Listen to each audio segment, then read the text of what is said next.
ശർക്കരയിലെ പത്തിലക്കറികൾ ഉണ്ടാക്കാത്ത ആരും തന്നെ ഉണ്ടാവില്ല അല്ലേ? അപ്പോൾ നമുക്ക് ഇന്നത്തെ വീഡിയോ പത്തിലക്കറി കൊണ്ട് എങ്ങനെയാണ് നമുക്കറി ഉണ്ടാക്കുക എന്നാണ്. അതിനു വേണ്ട ഇലകളെ നമുക്കാദ്യം പരിചയപ്പെടാം.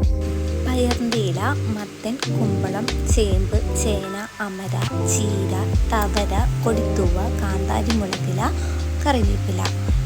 ശേഷം ആ ഇലകളെല്ലാം ചെറുതായി അരിഞ്ഞെടുക്കുക.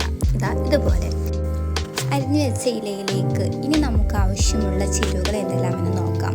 അതിലേക്ക് കുറച്ച് തേങ്ങ, കാന്താരി മുളക്, അതുപോലെ കുറച്ച് ചെറിയ ഉള്ളി, ഉപ്പ് ഇവയാണ്. ശേഷം മിക്സിയുടെ ജാറിലേക്ക് നമ്മുടെ ഉള്ളിയും കാന്താരി മുളകും തേങ്ങയും ചേർത്തതിന് ശേഷം നല്ല പോലെ അരയണമെന്നില്ല, ജസ്റ്റ് നമ്മളൊന്ന് ക്രഷ് ചെയ്തെടുക്കുകയാണ് ചെയ്യാറ്.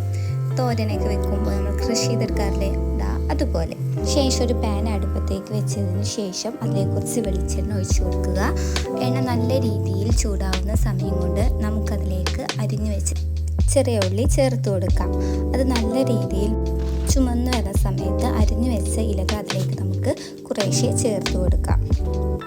ഇതിൽ നമ്മൾ വെള്ളമൊന്നും ഒഴിക്കുന്നില്ല, സാധാ രീതിയിൽ ആവിയിൽ വെച്ചിട്ടാണ് നമ്മൾ ഇതിനെ വേവിച്ചെടുക്കുന്നത്. നല്ലപോലെ വെന്ത് ഉടയണമെന്നില്ല.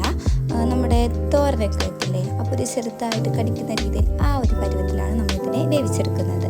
അത്യാവശ്യത്തിന് വേണ്ട ഉപ്പ് ചേർത്തതിന് ശേഷം നല്ല രീതിയിൽ ഇളക്കുക. നമ്മുടെ വീഡിയോ ആദ്യമായിട്ട് കാണുന്നവർ സബ്സ്ക്രൈബ് ചെയ്യണേ. ശേഷം ലോ ഫ്ലെയിമിൽ വെച്ചിട്ട് ആണ് ഇത് നമ്മൾ തയ്യാറാക്കിയെടുക്കുന്നത്.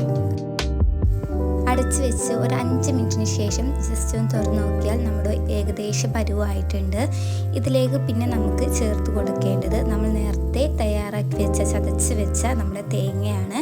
അത് ചേർത്ത് കൊടുത്തതിന് ശേഷം നല്ല രീതിയിൽ എല്ലാ ഭാഗത്തേക്കും എത്തുന്ന പോലെ മിക്സ് ചെയ്ത് കൊടുക്കുക. ഈ ഒരു സമയത്ത് നമുക്ക് ഉപ്പ് ചേർക്കണമെങ്കിൽ ചേർക്കാം, കുറവാണെങ്കിൽ ശേഷം അതിലേക്ക് കുറച്ചുകൂടി വെളിച്ചെണ്ണ ഒഴിച്ച് നല്ല രീതിയിലൊന്ന് മിക്സ് ചെയ്ത് എടുക്കാം. നമ്മുടെ ഉപ്പേരി ഇവിടെ റെഡി ആയിട്ടുണ്ട്. ജസ്റ്റ് ഒന്ന് അടച്ച് വെച്ച് അതിൻ്റെ പച്ചമണം മാറുന്നത് വരെ ഒന്ന് അടച്ച് വെച്ച് തുറന്ന് നോക്കിയാൽ നമ്മുടെ ഉപ്പേരി റെഡി ആയിട്ടുണ്ടാകും. വീഡിയോ ഇഷ്ടമായെങ്കിൽ ലൈക്ക് ചെയ്യുക, കമൻറ്റ് ചെയ്യുക, സബ്സ്ക്രൈബ് ചെയ്യുക. Thank you. പുതിയൊരു വീഡിയോ ആയിട്ട് കാണാം.